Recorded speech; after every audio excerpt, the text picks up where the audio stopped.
Obrigado, Senhor. Obrigado por tantas e maravilhosas bênçãos. Obrigado pela bênção de estarmos cultuando o Teu nome, glorificando o Teu nome, celebrando a salvação em Cristo Jesus. Queremos te agradecer, Senhor, pelos aniversariantes dessa semana, tanto de nascimento como casamento. Entregamos essas vidas, esses casais em Tuas mãos. Obrigado pelas bênçãos recebidas. Continua a abençoá-los, assisti-los, conduzi-los para a glória do Teu nome. Obrigado pelos dízimos e ofertas que os Teus servos estão trazendo aqui, já depositaram, transferiram, demonstrando fidelidade, amor, gratidão e confiança na Tua palavra, sabendo que as Tuas promessas se cumprem, que é o Senhor que supre todas as nossas necessidades.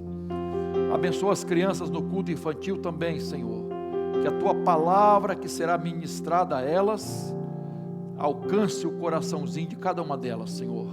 Abençoa as tias, os irmãos que estão cuidando disso. Ó Deus de amor, continua nos assistindo aqui, abençoando-nos, quando vamos abrir a Tua palavra que é viva e eficaz. Prepara os nossos corações para tanto, Senhor. Oramos assim com gratidão, em nome de Jesus. Amém. Pode sentar, irmãos, as crianças podem ir.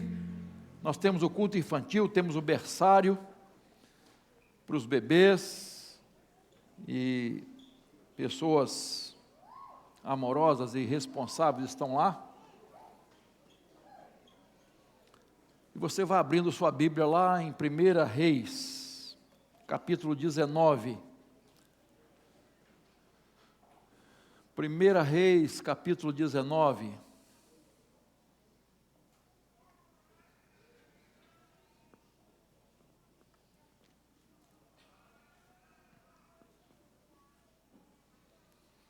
É muito bom estarmos aqui. Frizinho, chuvinha fina, né? Dormir é bom nesse clima. Mas cultuar o Senhor também é bom, né, gente? Aquele pessoal que está na neve.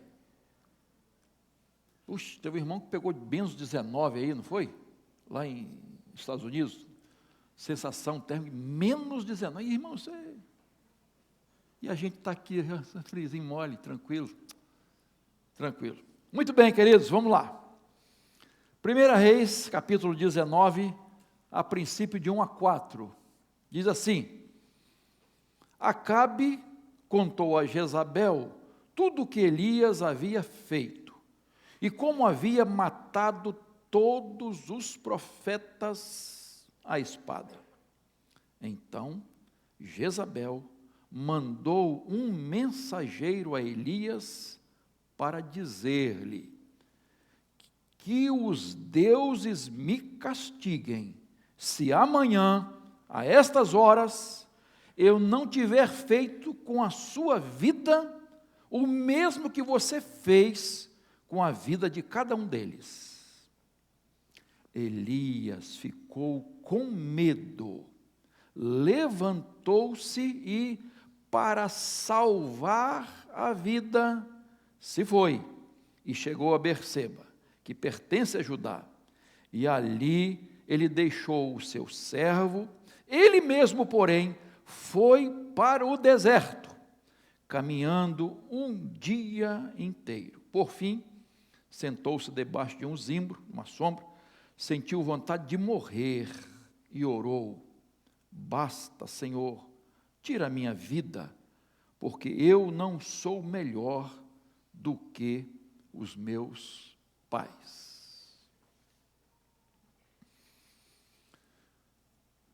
Estamos na campanha de prevenção do suicídio, Setembro Amarelo, e o tema deste ano é: a vida é a melhor escolha. E você sabe já que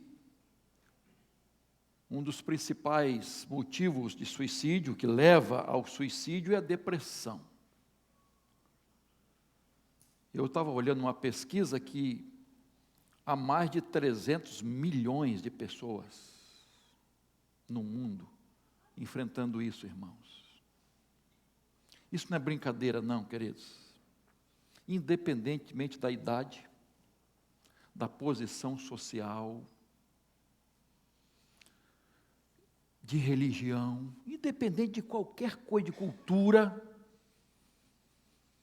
nós estamos enfrentando isso. Não é chegar e dizer simplesmente é uma ação demoníaca, como muitos estão taxando. O diabo pode agir? Pode. Há enfermidades que são causadas pelo inimigo. Isso aí não é nada disso. É consequência de pecado não perdoado, não buscou o perdão, aquele negócio todo. Pode acontecer também. Mas necessariamente não é isso. Nós não podemos taxar assim. Nós precisamos sempre lembrar que depressão é uma doença, queridos. Depressão é uma doença. Não é charminho de ninguém, não é nada disso. Depressão é uma doença. E ela chega para qualquer pessoa. E eu sempre gosto de citar isso. Uma pessoa, perguntar isso, né? Uma pessoa cheia do Espírito Santo pode ter depressão? Pode. Porque é uma doença aqui, irmãos. E se é uma doença, Deus pode curar? Pode. Pode curar de duas formas. De uma maneira direta, uma ação direta de Deus, a intervenção de Deus, ou pode ser curada através de médicos, psicólogos, psiquiatras, psicanalistas, remédios, enfim, tratamento. Deus usa esse método também. Mas é uma doença, irmãos, que está atingindo muitas pessoas. Agora aqui, profeta Elias. Não sou psicólogo, temos vários psicólogos aqui, né? Psiquiatra, psicanalista. Não vou falar de princípios destas áreas. Vou falar de Bíblia. O que a palavra de Deus diz no caso de Elias. O que causou, provocou esse momento de depressão dele? E como ele foi curado? Como Deus tratou de Elias? Eu vou falar o que está do texto. Não vou falar de princípios científicos aqui. Nós vemos nos capítulos 17 e 18 um Elias poderoso. Gente, que profeta! Que culminou com o desafio que ele fez aos 450 profetas de Baal, né, no Monte Carmelo. Enfim, em resposta à oração que Deus mandou fogo para consumir o altar.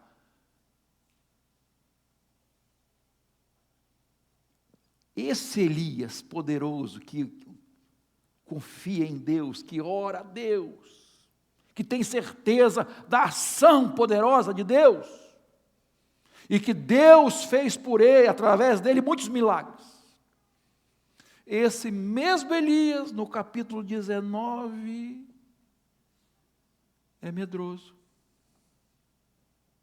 todo acanhado, deprimido, e chegou a pedir a morte.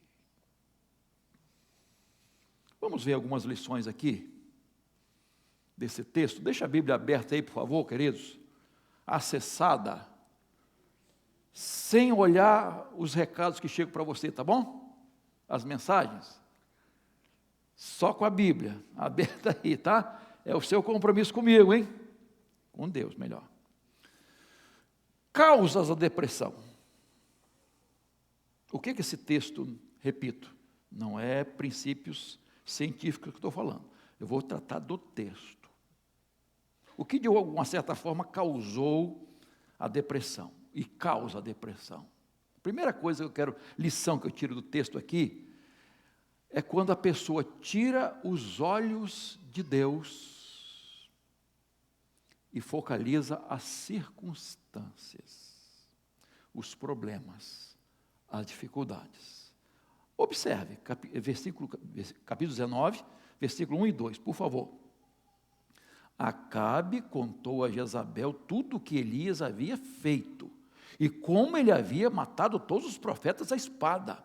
Então Jezabel mandou um mensageiro a Elias para dizer-lhe: que os deuses me castigam se amanhã a estas horas eu não tiver feito com a sua vida o mesmo que você fez com a vida de cada um deles. Em outras palavras, se prepara que vai ter forra. Isso não vai ficar barato. Essa mulher é uma fera. Acabe era ruim. Ela bota 10 vezes mais. Ela que mandava. Ela que dava as ordens. E Acabe era rei. Mandou recado para Jezabel. Queridos, Elias tinha acabado de provar mais uma vez o poder de Deus, e um poder maravilhoso, experimentar uma vitória maravilhosa, um desafio difícil. Mas ele deixa de olhar para Deus agora, e olha para a ameaça de Jezabel, para o perigo que ele estava correndo. Aquele que confiava e dependia de Deus, agora esmorece. Ele começa a tremer de medo e foge da fúria dessa mulher, das ameaças dessa mulher. Tirou os olhos de Deus e colocou nas circunstâncias. Toda vez que nós tiramos os olhos de Deus, irmãos, e olhamos para as circunstâncias, nós entramos em desespero. As coisas nos afetam o nosso coração, nossa vida. E um exemplo claro, clássico, que todos nós conhecemos, é de Pedro, né? Pedro, quando estava enfrentando, os discípulos enfrentando tempestade, Jesus vem andando por cima do mar, né? E Pedro, afoito como gostava de ser, se é o Senhor mesmo, manda eu ir ter contigo. Enquanto ele olhou para Jesus, ele caminhou. Quando ele tirou os olhos de Jesus e focou o quê? Na tempestade, no vento forte, nas coisas que estavam acontecendo ao seu redor, ele afundou. Afundou. Ao contrário de Davi, que teve seus momentos difíceis também, tá? E quando você lê os salmos de Davi, o salmista sempre abre o coração, irmãos. É uma coisa maravilhosa ler salmos, porque o salmista, ele fala de nós, das lutas que nós passamos, e Davi passou muitas delas. Mas Davi, eu quero focalizar quando ele enfrenta o gigante Golias, aquele gladiador enorme, e aquele menino.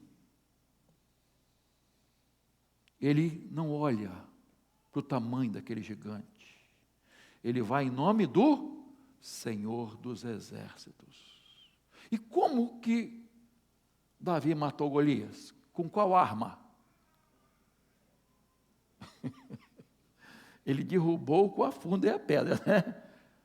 Mas ele pegou a espada do Golias e é até meio violento, né? A gente falar que decepou a cabeça do gigante que estava ameaçando e falando mal do próprio Deus. E todo mundo acuado. Ele não olha para o gigante, ele vai em nome do Senhor. Ele olha para o seu Deus Todo-Poderoso. Quantos gigantes apresentam na nossa vida, irmãos, que nós ficamos só focando nos gigantes, nos problemas, nas dificuldades que vão sempre aumentando muitas vezes, parece uma bola de neve. Meu irmão, foca o Senhor, tira os olhos dos problemas, Comece a olhar para Jesus, para o seu poder.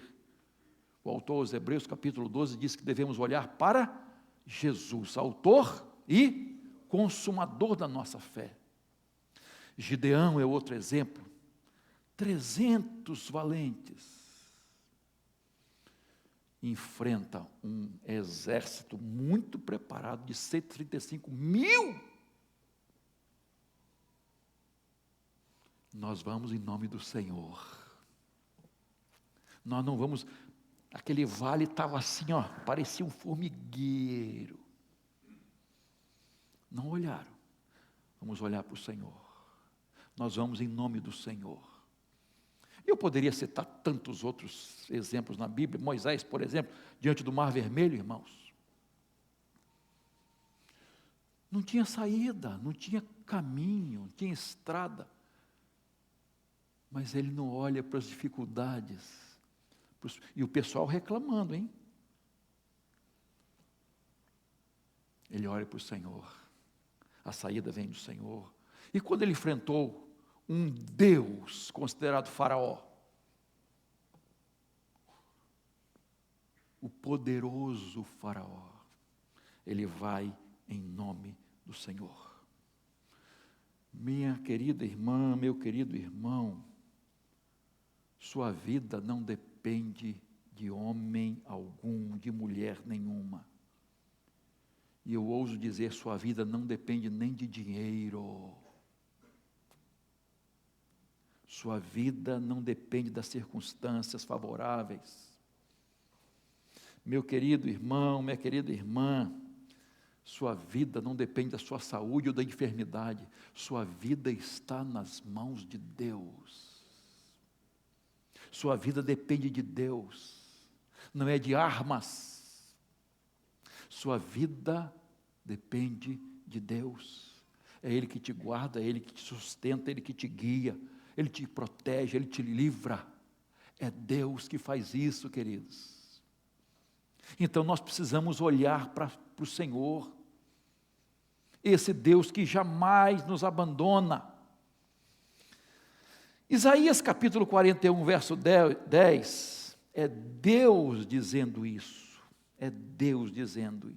E está dizendo para nós hoje aqui, para você, olha, não tema, porque eu estou com você. Parou para pensar? Não fique com medo, porque eu sou o seu Deus. Eu lhe dou forças. Sim, eu o ajudo. Sim, eu o seguro com a mão direita da minha justiça. E no capítulo 43, verso 2 e 3, ele diz assim: quando você passar pelas águas, eu estarei com você. Quando passar pelos rios, eles não te submergirão. Quando passar pelo fogo, você não se queimará. Por quê? Eu sou o seu Deus. Eu sou o seu Salvador. Eu estou contigo. Então, olhe para o Senhor. Não olhe para as circunstâncias. Não olhe para os problemas. Não olhe para as dificuldades. Olhe para o Senhor Todo-Poderoso que está com você. Amém? Segunda causa da depressão, no caso de Elias: se afastar das pessoas amigas quando mais precisamos delas. Verso 3, veja lá. Elias ficou com medo, levantou-se e, para salvar a vida, se foi e chegou a Berseba, que pertence a Judá, e ali deixou o seu servo. Verso 4, ele mesmo, porém, foi para o deserto, caminhando um dia inteiro. Por fim, sentou-se debaixo de um zimbro, sentiu vontade de morrer e orou: basta, Senhor, tira a minha vida, porque eu não sou melhor do que os meus pais. Mais adiante, a gente vai ver que Elias entrou numa caverna, a caverna da solidão. Observa aqui que Elias se isola. Ele se isola de todos, inclusive do seu servo, que sempre caminhava com ele. Diz: fica aí, eu vou sozinho. Daqui para frente, eu vou sozinho. Para quem está sentindo uma tristeza profunda, um problema sério no seu íntimo, preocupação, ansiedade, solidão, depressão, o remédio não é se isolar.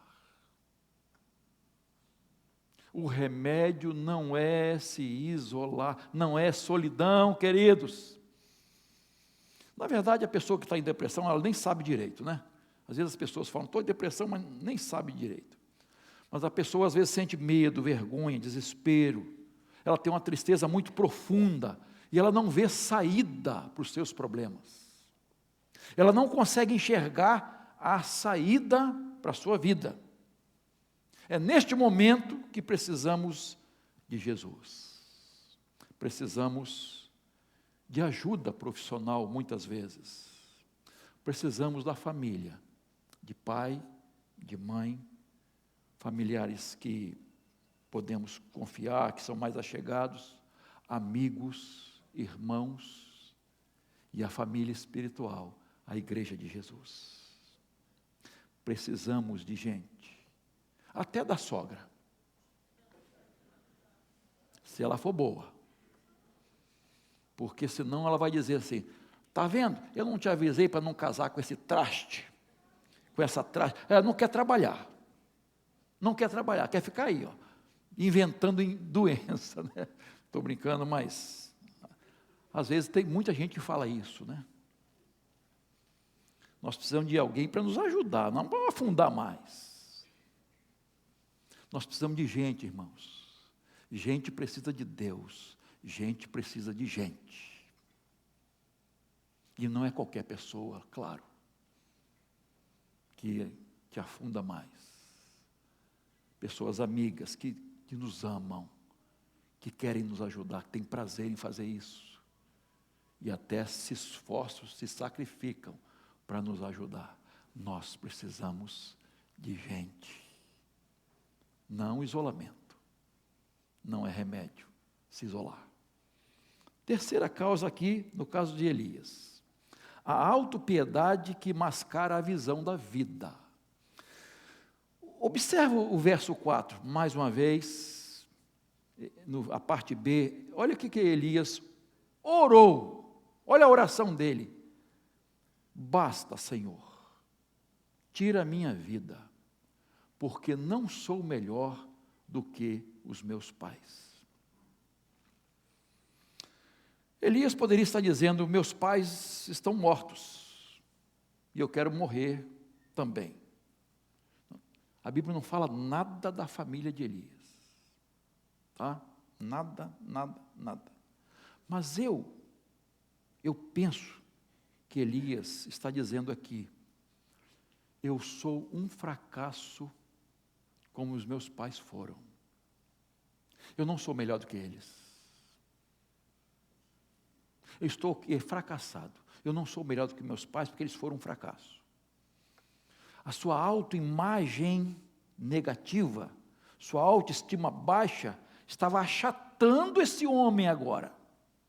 Esse que era um dos maiores profetas de Deus, instrumento de Deus, homem vitorioso, amado por Deus, suprido por Deus.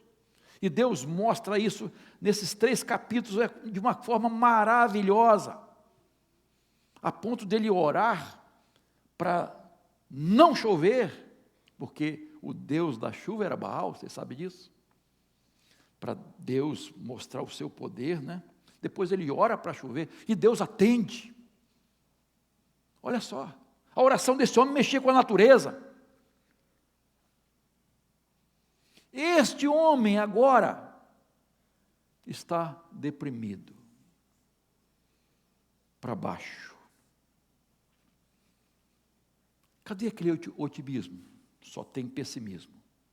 Achou que tudo desmoronou, perdeu a esperança, perdeu a sua convicção. Minha vida acabou para mim, não tem mais jeito, não tem saída, essa mulher está atrás de mim, ela vai me matar, vai acabar comigo. Ah, queridos, às vezes nós estamos num sentimentos assim, e achamos que a morte é a solução para a nossa dor. A morte nunca é solução para a dor. Não é assim. A morte não é a solução para os nossos problemas. Eu já contei aqui com muita dor que meu pai cometeu suicídio. Eu tinha 8 para 9 anos. E eu o vi caído no quintal, com a arma do lado, morto. Os problemas, as pressões, ele não conseguiu olhar para Deus, buscar em Deus. Ele perdeu a esperança. Perdeu a esperança. E essa cena nunca saiu da minha mente, com 8 anos de idade. A morte não é solução, nem para a sua dor. Não é solução para os seus problemas. Não é saída para você. A vida sempre é a melhor escolha. Coloca isso no seu coração. A vida é preciosa, a sua vida. É sempre a melhor escolha. Você é filho de Deus. Você é filha de Deus. Até um hino que fala muito sobre isso. Você é precioso, né? Ouro, não sei o que, fino de Elfi e tal, um negócio assim, né? Você tem valor. Tem outro que fala assim, você tem valor. Porque Deus te dá valor. Porque Deus te enxerga assim. Não importa se os outros não estão enxergando. Deus te enxerga assim. E Deus te valoriza. E quando nós somos filhos de Deus, filhas de Deus, irmãos, só isso, entre aspas, que é muita coisa, só isso nos basta. Somos filhos e filhas de Deus. Que coisa grandiosa, queridos. E qual foi a promessa de Jesus? Eu vim para que tenham vida. E vida o quê? Abundante. No mundo tem aflições, mas eu vim para que vocês tenham vida. Eu vim dar vida a vocês. E não é vida qualquer não, é vida abundante. Eu preciso desse Deus na minha vida. Eu preciso buscar esse Deus. Eu não posso deixar as circunstâncias mascararem o valor que tem a vida e até a minha ideia de Deus. Além disso, mais uma coisa eu quero destacar aqui, que de uma certa forma contribuiu para a depressão de Elias, o seu esgotamento físico emocional. Capítulo 17 e 18, já citamos, depois, se você quiser, não leu ainda, leia o que este homem fez. E eu vejo um Elias ativo para chuchu. E quando culmina nesse desafio, eu fico imaginando, irmãos, a tensão de Elias. Embora um homem de fé, mas a tensão. Ele tinha certeza que Deus mandaria fogo para consumir o holocausto, para lamber tudo aquilo ali. Ele desafiou mesmo aqueles próximos. Eu fico imaginando, irmãos, a tensão. Eu fico com tensão quando tem que pregar. Eu fico imaginando Elias.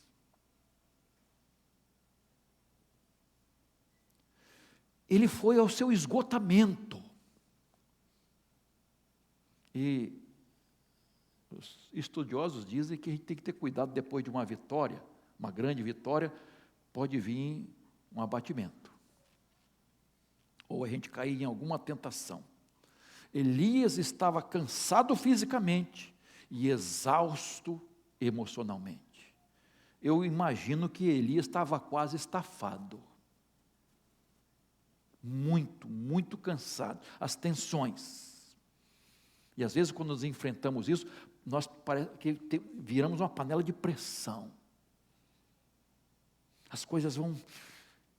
E quando estoura, às vezes estoura lá dentro, né, irmãos? Quando não estoura, explode, implode. E afeta o nosso interior, físico e emocional. Eu vejo assim Elias assim, com essa tensão, que precisava... Outro dia eu falei de um pastor que avisou a igreja que ia tirar férias, você lembra? Aí um irmão falou assim, pastor, vai tirar férias? O diabo não tira férias não, pastor. O diabo não tira descanso, não tem esse negócio de feriado, final de semana para ele, não tem esse negócio não. Aí o pastor disse, irmã, por isso que a vida dele é um inferno.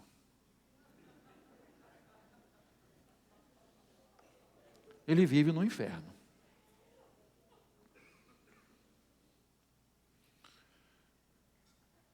Os pastores precisam tomar cuidado. A tensão é muito grande, irmãos. Tem gente que acha que vida de pastor, não vou falar, não programei isso aqui não, né? É mole, é tranquilo. Precisamos cuidar da família, da nossa família, não é só o pastor não. A gente corre para lá e para cá, e não olha para a família, não tem tempo para a família.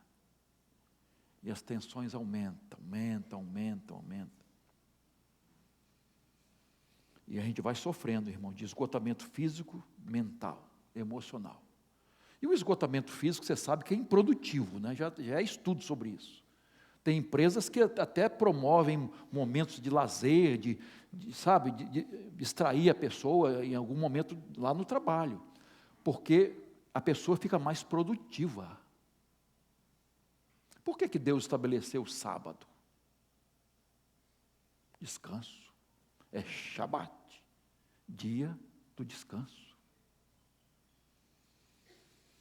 As tensões nos afetam profundamente. Então nós precisamos cuidar disso, irmãos, para que esses transtornos, o corre-corre, o estresse da vida não afaste a gente de Deus, das pessoas que nos amam, da nossa família, e começam a interferir na nossa vida, isto é, na vida abundante que Jesus trouxe para nós. Bom, agora eu quero falar sobre a cura da depressão. Como é que Deus agiu na vida de Elias? É interessante, irmãos. A primeira coisa que Deus faz é satisfação física, cuidado físico de Elias. Versos 5 e 6, veja lá, por favor. Deitou-se e dormiu debaixo de um zimbro, e eis que um anjo tocou-lhe e lhe disse, levante-se e coma. Elias olhou e viu perto da sua cabeça um pão assado sobre pedras em brasa e um jarro de água. Comeu, bebeu e tornou a dormir.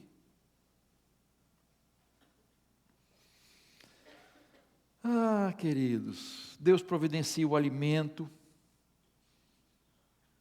para Elias, a bebida. Ele come, bebe e dorme de novo, um sono reparador. Eu gosto quando a Bíblia descreve que Deus supre as nossas necessidades quando nós estamos dormindo. É interessante isso. Porque a gente acha que tem que correr para lá e para cá. Lógico, ninguém deve ficar disso, né? Mas Deus está cuidando de nós enquanto nós dormimos, irmãos. Por isso que o salmista diz para a gente dormir e descansar e ter um sono reparador, confiante em Deus, que Deus vai suprir a nossa vida. Queridos, eu sei que há estudos, né, não vou entrar nessa questão aqui,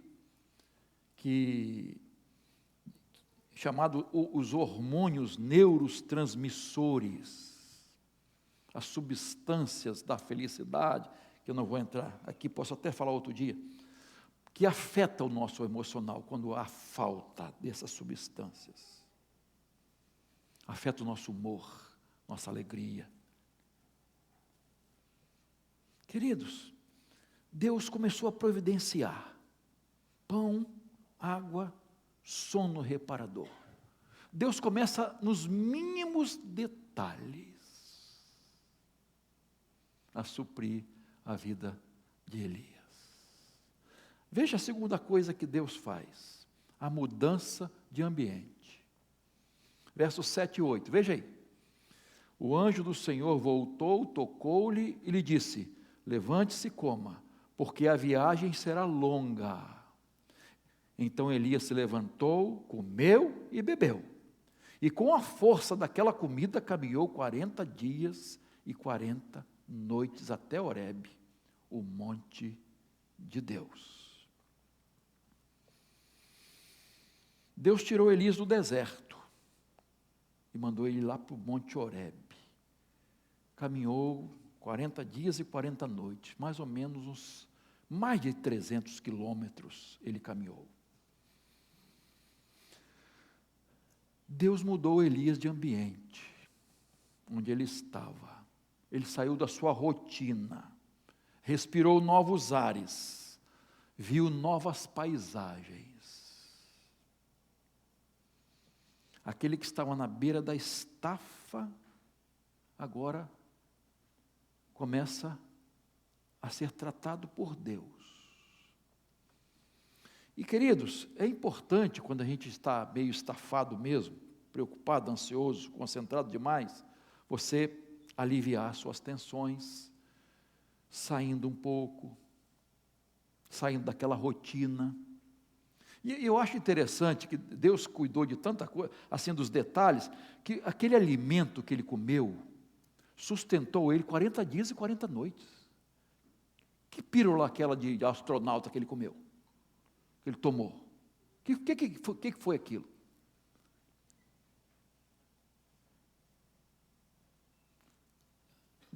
Elias começa, quer dizer, continua experimentando do poder de Deus, do cuidado de Deus, mas agora saindo daquele ambiente. Às vezes é preciso, queridos, dar uma saidinha. Às vezes quando eu estou muito tenso, né, estudando ali, quem conhece lá em casa sabe que tem umas pedras assim, a mata, eu fico ali ouvindo os passarinhos um pouquinho, falando com Deus, olhando. Aquilo traz uma tranquilidade muito grande. É muito bom. Às vezes você vai para uma praia, fica olhando, né? Olha, para com essa tensão, essa correria toda. Ah, pastor, você não sabe da minha luta, você não sabe das minhas contas. Não sei mesmo, sei das minhas. Mas eu sei que você precisa fazer uma seleção, uma prioridade nas coisas. Tem gente que passa a vida toda trabalhando e adoece, depois gasta todo o dinheiro que ganhou para cuidar da saúde. Preste atenção. Olha como Deus está cuidando de Elias. Outra coisa que Deus faz, a experiência espiritual. Verso 9, olha lá. Ali entrou numa caverna, onde passou a noite. E eis que a palavra do Senhor veio a ele e lhe disse: o que você está fazendo aqui, Elias? Verso 10. Ele respondeu: tenho sido muito zeloso pelo Senhor, Deus dos exércitos, porque os filhos de Israel deixaram a tua aliança, derrubaram os teus altares e mataram os teus profetas à espada. Só fiquei eu, e eles estão querendo tirar minha vida. Verso 11. Então foi-lhe dito: saia daí e fique diante do Senhor no monte. Eis que o Senhor estava passando, e um grande e forte vento fendia os montes e quebrava as rochas diante do Senhor. Mas o Senhor não estava no vento. Depois do vento houve um terremoto, mas o Senhor não estava no terremoto. Verso 12. Depois do terremoto veio um fogo, mas o Senhor não estava no fogo. E depois do fogo veio um som de um suave sussurro. Verso 13. Quando Elias ouviu isso, cobriu o rosto com o manto e, saindo, pôs-se à entrada da caverna, e eis que veio uma voz e lhe disse: o que você está fazendo aqui, Elias? Elias teve uma experiência maravilhosa, poderosa e profunda com Deus. Mais uma, né? Coisas aterrorizantes estavam acontecendo ali, que de uma certa forma mostrava o poder do Criador, de Deus. O vento tempestuoso, o terremoto, o fogo, né? Poder de Deus. Como se Deus estivesse dizendo: está vendo o meu poder? O que eu posso fazer? Mas ali não estava o Senhor. Diz que ele viu o Senhor num som gentil, suave, um sussurro, calmo, um silêncio. Assim, eu fico às vezes viajando no texto, irmãos. Eu fico assim pensando, Deus mostrou aquilo ali a ele, aconteceu, mas ao mesmo tempo Deus mostrou algo tão suave. Elias, vê meu amor agora, Elias. Olha como eu te amo, Elias. Estou falando contigo, nessa tranquilidade, nesse sussurro, Elias. Ele te cobriu o rosto com a capa. Aquele silêncio gritante, assombroso, estava falando ao seu coração. Às vezes é no silêncio que Deus fala, irmãos. Não é na correria, é no silêncio. Deus mostra o que Ele é capaz, como Ele nos trata, na tranquilidade, no sussurro. E Deus por 2 vezes pergunta a ele: o que você está fazendo aqui, Elias? Essa caverna não é seu lugar, Elias. Às vezes, irmãos, nós passamos por experiências e nós não entendemos. Nos encontramos em situações que nós não entendemos e Deus vai lá nos tirar. E naquela dor, naquela tristeza, naquela solidão, naquele desespero, Deus está dizendo assim para nós: olhe para mim, meu filho, minha filha, olhe para mim. Não fica olhando para Salmo 46, essas coisas tenebrosas que estão acontecendo ao seu redor. Olha para mim, aquietai-vos e sabei que eu sou Deus. Olhe para o meu amor, fortaleça-se olhando para mim, me vendo, me enxergando. Estou aqui, estou contigo e não abro. Eu não vou te deixar, jamais. Queridos, Deus está dizendo para Elias assim, para cada um de nós: eu vim aqui para te tirar desse lugar. Sai dessa caverna que você se meteu. Aí não é seu lugar. Não é para isso que eu te chamei. Então vamos sair daqui. Eu não desisti de você, Elias. Se você desistiu da sua vida, eu não desisti. Vamos lá, vamos sair. Eu vim te buscar porque eu te amo. Segura na minha mão, vamos comigo. É assim que eu vejo Deus fazendo na vida de Elias, essa experiência que ele teve com Deus. Mas a outra providência de Deus, que eu estou chamando de terapia ocupacional, 15:16, olha só. Então, o Senhor disse a Elias: volte ao seu caminho para o deserto de Damasco. Chegando lá, unja a Azael como rei da Síria. Da Síria, hein? Unja também Jeú, filho de Ninsi, como rei de Israel. E Eliseu, filho de Safate e de Abel Meolá, como profeta em seu lugar. Olha só o que Deus faz. Deus dá mais missões a ele. Aquele que estava pensando na morte, acabou, para mim é o fim. Mas Deus diz: eu tenho outros planos para você, meu filho. Não acabou. Eu tenho algo para você. Agora uma missão internacional. Ungir reis, ungir um profeta, preparar o seu sucessor. É esse plano que eu tenho para você. Você ainda vai mudar a história do seu povo, do meu povo e das nações. Você será meu instrumento. Deus dá trabalho a Elias. E às vezes a gente quer fugir das coisas de Deus. Ficamos desanimados, queremos largar tudo, chutar o balde, achando que nós estamos fracassados, ninguém me ama, ninguém me quer, ninguém me chama de meu amor. E Deus está dizendo, eu te amo, eu tenho um plano para você, eu não desisti de você. E Deus está dizendo para cada um de nós, eu tenho planos para você. Você não está aposentado ainda não. Eu não te aposentei. Você pode ter desistido, você pode ter largado, alguém não te valorizou, mas eu te valorizo, eu tenho algo para você.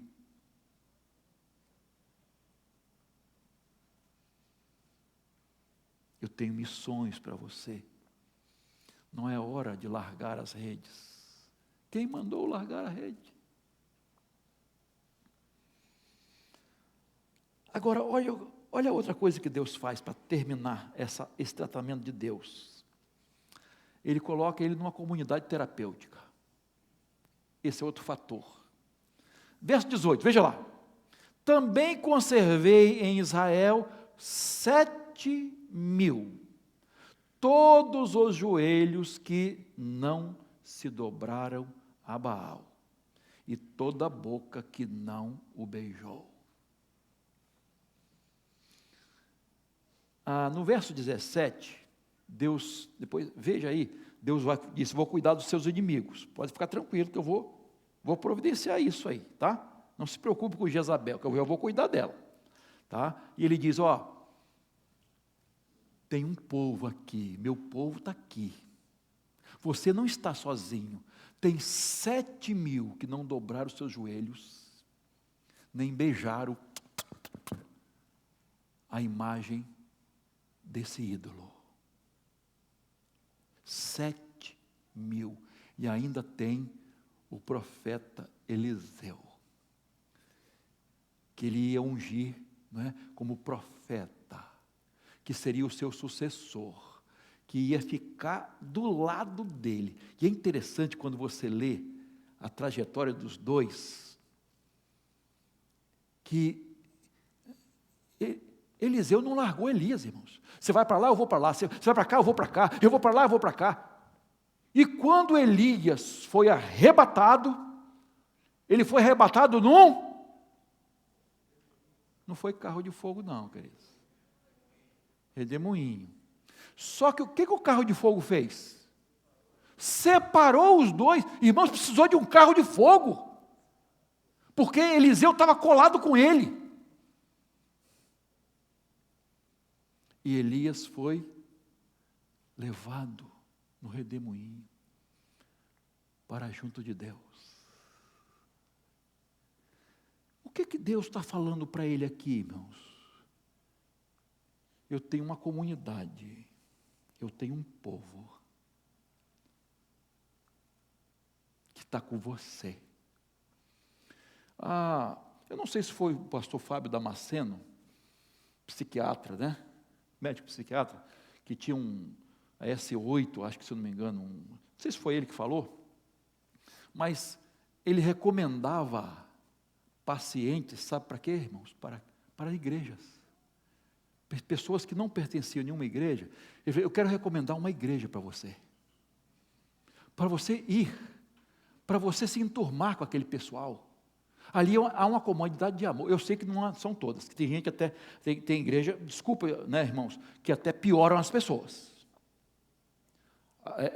Adoece as pessoas, você sabe disso, tá? Não preciso dizer, não entrar nesse detalhe, que eu não vou entrar. Mas ele diz assim, essa comunidade de amor, participa dela. Vai te fazer bem. Vai te fazer bem. Começa a frequentar uma igreja. Queridos irmãos e irmãs, eu quero dizer a vocês com toda a convicção, aqui é uma família espiritual, é uma família, é o povo de Deus, é a igreja de Jesus, são os nossos irmãos, amigos de verdade, pessoas que nos amam, e estão aqui para ajudar, para caminhar com você, para orar com você, para ouvir você. Comunidade terapêutica é a igreja. Ninguém está aqui para julgar ninguém, mas para ajudar. Vamos caminhar juntos. Eu vejo Deus fazendo isso com Elias. Elias, tem 7.000 ainda aí. E tem um discípulo aí que você vai ser o seu sucessor, você vai caminhar com ele. Você tem uma comunidade. Você tem um povo. Você tem alguém que te ama. O mundo pode te rejeitar, mas você tem um povo que te ama e quer te ajudar. Esse foi o tratamento que Deus deu a Elias no momento de depressão. Eu quero concluir. O Salmo 142, 7 é uma oração a Deus. O salmista fala assim: tira a minha alma da prisão, do cárcere. Olha a expressão que o salmista usa: tira a minha alma do cárcere. E o Salmo 119, 28, o salmista declara: a minha alma se consome de tristeza, fortalece-me segundo a tua palavra. Irmãos, na palavra de Deus há cura. Na palavra de Deus há libertação. A palavra de Deus é poder sobrenatural. Sobrenatural. É esta palavra que estamos pregando aqui hoje. Não estamos tirando, é da palavra que estamos tirando essas lições. Aqui está a palavra de Deus. Creia nessa palavra. Não desista. Não desista da sua vida. Não pense que é o fim. Não deixe a tristeza inundar seu coração. Não deixa as experiências negativas, coisas ruins, os fracassos dominarem a sua alma. Você tem um Deus que te ama e quer te dar saída. Ele tem a provisão para você. Toda a provisão Deus tem para você e para a sua família. Ah, irmãos, como é interessante isso. Esse homem que estava pensando na morte, ele não provou a morte. Um dos poucos da Bíblia toda que não experimentou a morte. Olha só como é que Deus faz, irmãos. Como esse Deus maravilhoso cuida de nós. Ele curou a depressão de Elias.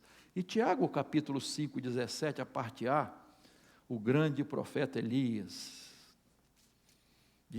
fala do grande profeta Elias, diz assim: era homem semelhante a nós, sujeito às mesmas paixões, aos mesmos sentimentos. Esse grande homem, sujeito às mesmas paixões e os nossos sentimentos, os meus e os seus. Grande homem. Como foi Moisés? Como foram os profetas, Jeremias, como foi o rei Davi, como foi Paulo, Pedro, grandes homens, heróis da fé, mas com os pés de barro, iguais a mim e a você, que enfrentam esses problemas, os males da vida, as doenças emocionais, mas só com detalhe: eles oraram com fé, eles buscaram a Deus, eles lutaram e venceram. Preste atenção, Jesus no momento talvez mais tenso da sua vida, antes da cruz, ele vai para onde? Para o Getsemane, um jardim. Espremer azeitona. Esse é o significado. Onde a azeitona é espremida, onde sai o azeite. Ali, naquela agonia, e a Bíblia não esconde a agonia de Jesus, a ponto dele suar sangue. Você pode imaginar o que estava se passando com Jesus? O que é suar sangue a ponto de escorrer?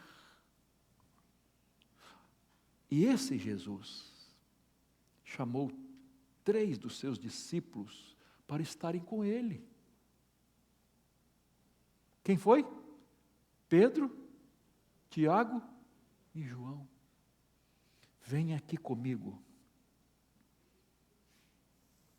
Paulo, lá na prisão, pastor Genilson falou isso aqui na escola hoje. Timóteo, vem aqui. Estou precisando de você, da sua companhia. Traga Marcos. Estou precisando dele. Muitos me deixaram, me abandonaram. Eu estou precisando de gente aqui comigo. O Senhor está comigo. Mas eu preciso de gente também. De gente. Eu não sei se você está enfrentando tristezas profundas, decepções na vida, talvez até fracassos. Não sei como estão os seus filhos, que tensão isso está trazendo para o seu coração, seus filhos, se estão afastados de Deus ou não. Não sei qual enfermidade está enfrentando, física, emocional, não sei se é medo, solidão, ansiedade ou a própria depressão. Não sei se é a tensão de dívidas, perigos, ameaças, eu não sei. Eu só sei dizer a você uma coisa: Deus responde sua oração. Deus quer te tratar. Deus quer te atender. Deus quer cuidar de você.